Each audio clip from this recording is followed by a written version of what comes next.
Dr. Billy Graham, Apostle Paul, Apostle Peter, D.L. Moody, Oswald J. Smith, சாது சுந்தர் சிங் போன்ற தேவனால் பயன்படுத்த மனிதர்கள் தங்கள் பிரசங்கங்களிலே அடிக்கடி சிலுவையை பற்றி பிரசங்கித்தார்கள்.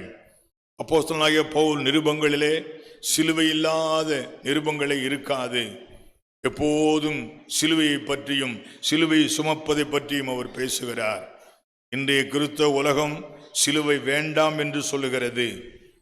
ஜாலியாக வாழ வேண்டும், எப்போதும் உல்லாசமாக இருக்க வேண்டும், எப்போதும் ஐஸ்வர்யத்திலே வாழ வேண்டும், ஒரு குறைவும் இருக்கக்கூடாது என்ற செய்திகள் இப்போது வந்து கொண்டிருக்கிறது. ஞாபகத்தில் வைத்துக் கொள்ளுங்கள், ஒருவன் இயேசுவுக்கு சீஷனாய் இருப்பானானால் அவன் என்ன சுமக்க வேண்டியிருக்கும்?